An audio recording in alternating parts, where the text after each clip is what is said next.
Current affair के part first वाले video में हम लोगों ने 25 टॉपिक्स तक देख लिए थे। इस वीडियो में हम लोग टॉपिक 26 से स्टार्ट करेंगे। अपना 26 जो टॉपिक है वो है ग्लोबल इनोवेशन इंडेक्स 2021 वैश्विक नवाचार इंडेक्स। यह 3 लोगों के द्वारा मिलकर जारी किया जाता है, world intellectual property organisation, Cornell university और the business school for the world INSEAD। ये तीनों के द्वारा ग्लोबल इनोवेशन इंडेक्स किया जाता है। इस बार जो थीम था इसका वो था ट्रैकिंग इनोवेशन थ्रू द कोविड-19 क्राइसिस। फर्स्ट पर स्विट्जरलैंड है इनोवेशन करने में, फिर स्वीडन है, फिर USA है और अपने इंडिया को जो रैंक मिला है वो 46 मिला है। 27 जो टॉपिक है अपना वो है 2021 की टाइम 100 लिस्ट। टाइम जो मैगजीन है वो 100 लिस्ट जारी करती है हर एक साल। इंडिया के 3 पर्सन को इसमें इंक्लूड किया गया है, प्रधानमंत्री मोदी, ममता बनर्जी जो बंगाल की चीफ मिनिस्टर हैं और अदार पूनावाला जो सीरम इंस्टीट्यूट ऑफ इंडिया के मुख्य कार्यकारी हैं। तो पूछ लिया जाएगा कि टाइम 100 लिस्ट में किस व्यक्ति को शामिल नहीं किया गया है, और यह 3 ऑप्शन रहेंगे और एक चौथा रहेगा जो कि नहीं रहेंगे। तो हमें याद रखना होगा कि 3 व्यक्तियों को मिला हुआ है टाइम 100 के लिस्ट में, वो हैं प्रधानमंत्री नरेंद्र मोदी, ममता बनर्जी और अदार पूनावाला। क्वेश्चन ये 28 जो टॉपिक है अपना वो है वैश्विक युवा विकास सूचकांक 2020।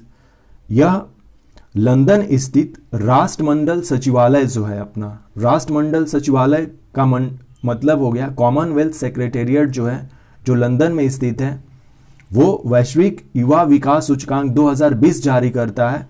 और इसके अकॉर्डिंग युवा का मतलब यानी कि यूथ का मतलब जिनकी उम्र 15 से 29 साल है वो युवा कहलाते हैं। यह 6 क्षेत्रों पर आधारित थी, जिसमें कि स्वास्थ्य एवं कल्याण, शिक्षा, रोजगार एवं अवसर, राजनीति एवं नागरिक भागीदारी और समानता एवं समावेश और शांति और सुरक्षा। देखिए, यदि हमें युवा के बारे में लिखना है तो ये 6 डायमेंशन को हमें बेस्ड बनाकर अपने आंसर को लिखना होगा। तो मेंस पॉइंट ऑफ व्यू से भी जो पॉइंट्स है ना उसको नोट डाउन करते रहेंगे।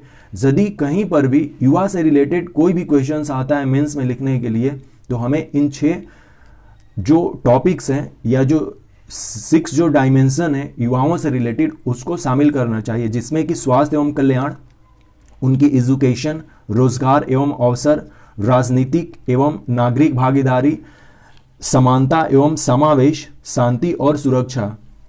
ओके, फर्स्ट सिंगापुर है वैश्विक युवा विकास सूचकांक में, जिसको कि ये स्कोर 0.875 मिला था। फिर है स्लोवेनिया और अपने इंडिया को 0.626 स्कोर के साथ 122वां रैंक है। तो हमें सब में जानना होगा कि सबसे फर्स्ट पे कौन है, तो सिंगापुर है, और अपने भारत का क्या स्थान है, तो इंडिया है, और सबसे लास्ट में चाड है जो कि 181 प्लेस पर है।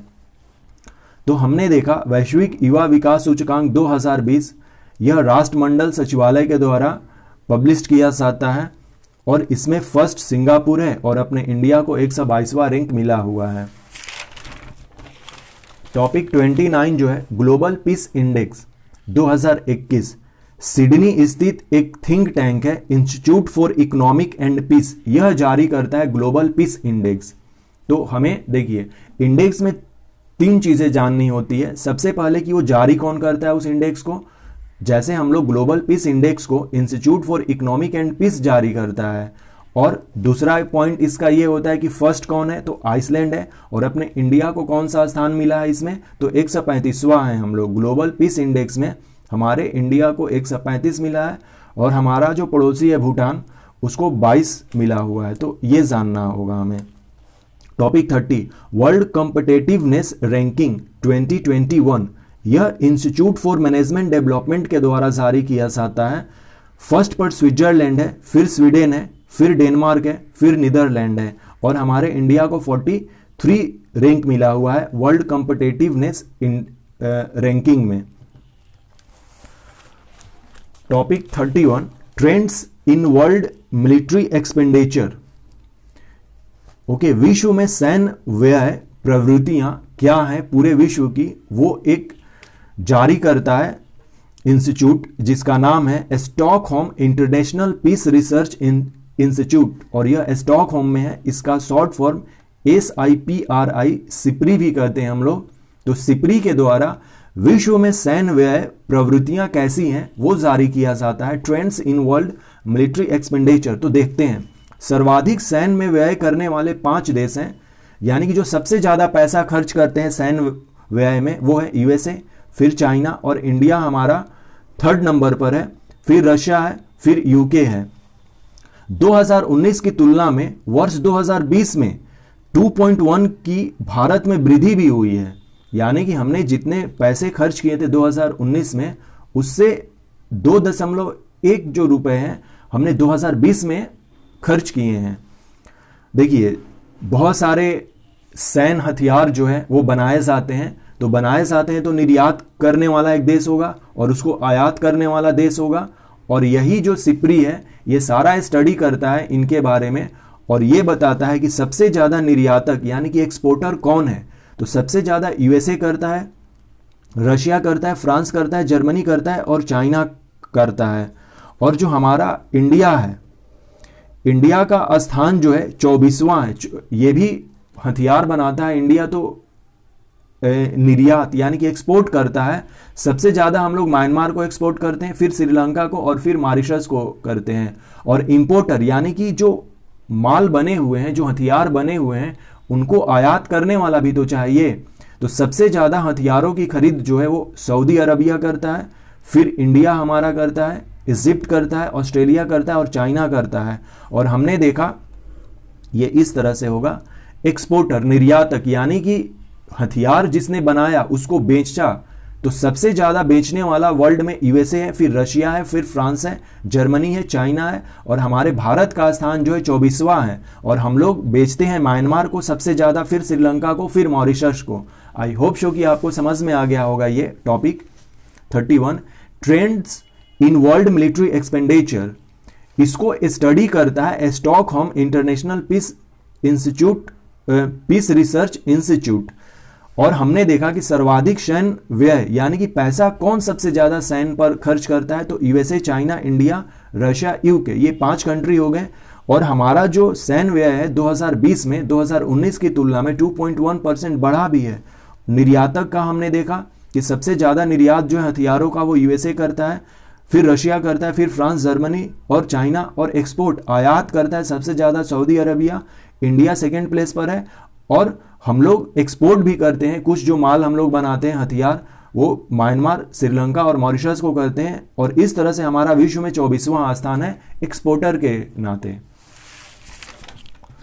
नेक्स्ट टॉपिक 32 देखते हैं हम लोग, वर्ल्ड प्रेस फ्रीडम इंडेक्स 2021। यह रिपोर्टर्स विदाउट बॉर्डर के द्वारा पब्लिश किया जाता है। नॉर्वे सबसे ज्यादा प्रेस को स्वतंत्र देता है और यह 5वीं बार लगातार रहा है। और यूरोपियन कंट्री जो है वो सर्वाधिक अनुकूल है प्रेस के लिए, फिर अमेरिकी क्षेत्र आते हैं। और हमारे इंडिया को 142वां रैंक मिला हुआ है और इसको 46.56 स्कोर के साथ 142वां है हम लोग प्रेस फ्रीडम में। 33 जो टॉपिक है वो है ग्लोबल जेंडर गैप रिपोर्ट 2021। यह वर्ल्ड इकोनॉमिक फोरम के द्वारा, जो कि स्विट्जरलैंड में है, उसके द्वारा जारी किया जाता है। नाम से ही पता चल रहा है कि जेंडर गैप यानी कि मेल और फीमेल में क्या गैप है, उसी को यह स्टडी करेगा। इसमें 4 डायमेंशन को आधार बनाया गया है। इकोनॉमिक पार्टिसिपेशन एंड अपॉर्चुनिटीज यानी कि वीमेन का इकोनॉमिक पार्टिसिपेशन एंड अपॉर्चुनिटी। देखिए, इससे पहले हम लोगों ने देखा कि यूथ के लिए जहां कहीं भी हम लोग लिखेंगे तो उसमें कम से कम 6 डायमेंशन लिख सकते हैं। वो जब कभी भी हमें फीमेल या वीमेन की जो इशू है उस पर बात करनी होगी तो ये 4 जो डायमेंशन है, जो 4 पॉइंट्स हैं, वो जरूर इंक्लूड करना चाहिए आंसर में। जैसे इकोनॉमिक पार्टिसिपेशन एंड अपॉर्चुनिटीज कैसी है वीमेन की, उनकी एजुकेशन क्या है, उनका हेल्थ कंडीशन क्या है। वीमेन के हेल्थ से भी उस कंट्री का पूरा लेखा जोखा पता चल जाएगा। जितनी महिलाएं स्वस्थ रहेंगी वो कंट्री उतना ही डेवलप्ड माना जा सकता है। और चौथा है पॉलिटिकल एम्पावरमेंट, कि पॉलिटी में पॉलिटिकल जो इनकी एम्पावरमेंट है वीमेन की वो कितनी है।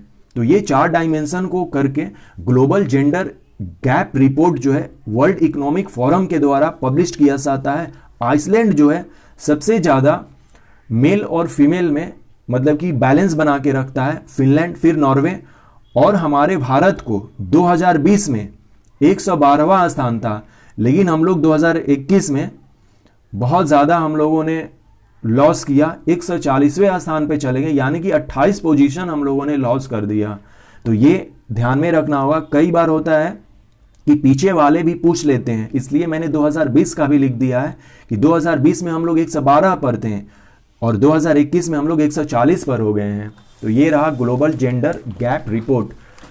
नेक्स्ट टॉपिक है अपना 34, इंटरनेशनल इंटेलेक्चुअल प्रॉपर्टी इंडेक्स 2021। यह यूएस चैम्बर ऑफ कॉमर्स के ग्लोबल इनोवेशन पॉलिसी सेंटर के द्वारा पब्लिश किया जाता है। सबसे ज़्यादा जो है इंटेलेक्चुअल प्रॉपर्टी को संरक्षित करने में यूएसए है, फिर यूके है, जर्मनी है। हम इंडिया के जो लोग हैं, हमारा इंडिया का जो इंटरनेशनल इंटेलेक्चुअल प्रॉपर्टी है वो 2020 में भी 40 स्थान था हमारा, 2021 में भी 40 स्थान के साथ हम लोग हैं। तो आप देख सकते हैं international intellectual property index. Okay, intellectual property का मतलब क्या होता है, जिसमें कि ये सब चीज़ें आती हैं, कॉपीराइट आती हैं, या फिर जब हम लोग पेटेंट करवाते हैं कोई नई चीज़ की, वो सब इंटेलेक्चुअल प्रॉपर्टी होती हैं। यह यूएस चैम्बर ऑफ कॉमर्स के ग्लोबल इनोवेशन पॉलिसी सेंटर के द्वारा पब्लिश किया जाता है। यूएसए टॉप पर है और अपने इंडिया का स्थान 40वां है। Next, world happiness report 2021। यह United nation sustainable development solution network के द्वारा जारी किया जाता है। हैप्पीनेस कि कौन देश सबसे ज्यादा हैप्पीनेस है। अब देखिए यहां पर हमने 6 डायमेंशन को लिखा है। कभी भी सोशल या ह्यूमन के हैप्पीनेस यानी कि खुशी की बात होगी तो उसमें कम से कम 6 पॉइंट इंक्लूड करना होगा अपने आंसर में। यह मेंस पॉइंट ऑफ व्यू से काफी इंपॉर्टेंट है, जैसे पर कैपिटा जीडीपी, जेनरोसिटी यानी कि उदारता, perception of corruption, healthy life expectancy, freedom to make life choices and social support. ये 6 डायमेंशन मिलकर किसी भी इंसान को हैप्पी बनाते हैं। सबसे पहला जो है वर्ल्ड में खुशी वाला देश वो है फिनलैंड, और हम लोग इंडिया के जो लोग हैं 139 पर हैं, और सबसे जो दुखी कंट्री है 149 पर अफगानिस्तान है। तो ये वर्ल्ड हैप्पीनेस रिपोर्ट से रिलेटेड कुछ डेटा और फैक्ट्स रहे। नेक्स्ट टॉपिक 36 जो है कोविड-19 प्रदर्शन सूचकांक। देखिए कोविड-19 जो महामारी चल रही थी उसको स्टडी करने के लिए कि भाई कौन सा देश जो है कितना अच्छा परफॉर्मेंस किया है, उसके लिए कोविड-19 प्रदर्शन सूचकांक लाया गया, जिसको कि इसका मतलब यह है कि कोविड-19 से निपटने में देशों की सक्षमता और उनका मूल्यांकन करना कि कौन सा देश कितना अच्छा परफॉर्मेंस किया है। यह सिडनी में एक स्थित है लोवी इंस्टीट्यूट, उसने यह पब्लिश किया है। दुनिया में सबसे अच्छा जो निपटने में काम किया कोविड-19 से वो भूटान किया, इसको 93 स्कोर मिला, और साथ में न्यूजीलैंड भी था, ये सेकेंड पोजीशन पर है। थर्ड ताइवान है, और हमने इंडिया ने 87वें रैंक हासिल किए हैं कि हमने कोविड-19 को कितने अच्छे से किया, यानी कि इंडिया ने उतने अच्छे से नहीं किया कोविड-19 को हैंडल, लेकिन सबसे ज्यादा विश्व में भूटान ने अच्छे से किया कोविड-19 को हैंडल।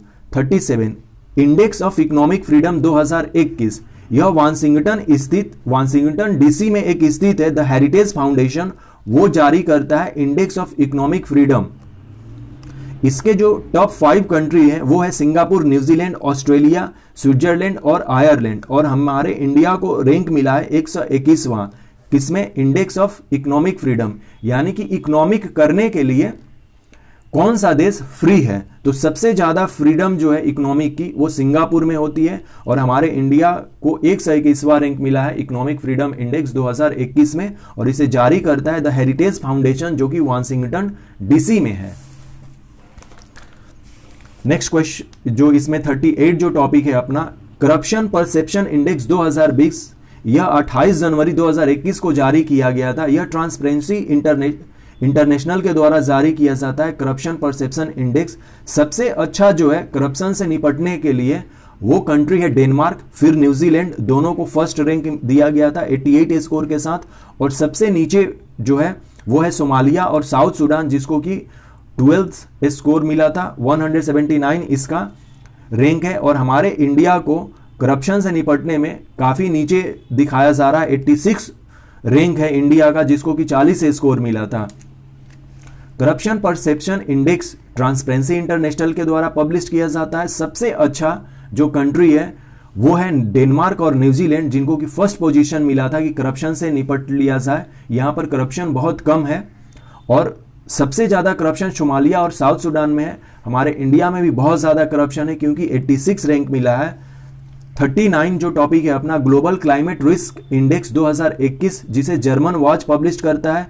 यह क्यों पब्लिश किया जाता है? क्योंकि जलवायु संबंधी जो मौसमी घटनाएं होती हैं जैसे तूफान, बाढ़, लू, गर्मी इत्यादि, और इनके द्वारा जो क्षति हो जाती है उसको ये स्टडी करता है कि किस कंट्री को कितना क्षति हो सकता है। सबसे ज़्यादा क्लाइमेट से, यदि क्लाइमेट परिवर्तन होता है, वो सबसे ज़्यादा जो रिस्पॉन्सिबल होगा कंट्री, क्षति होगी उसकी, वो है मोजाम्बिक, फिर जिम्बाब्वे, बहामस और चौथे नंबर पर जापान है। क्योंकि कई बार यहाँ पे भूकंप आते रहते हैं, बहुत हवाएं चलती हैं, और हमारा जो इंडिया है वो 7वें नंबर पे है विश्व में। यानी कि हम लोग जलवायु सूचकांक जो रिस्क है हमारा वो ज्यादा है।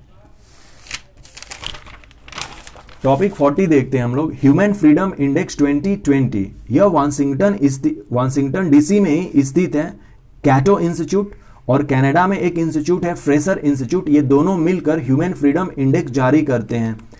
ह्यूमन फ्रीडम इंडेक्स नाम से ही पता चल रहा है कि ह्यूमन को फ्रीडम देना।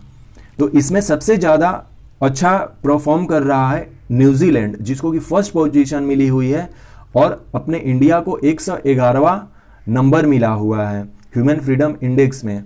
तो ये अपने 40 टॉपिक्स तक रहे। यह पार्ट 2 है वीडियो का। पार्ट 3 जो हमारा होगा, हम लोग वो टाइम पर्सन ऑफ ईयर से स्टार्ट करेंगे।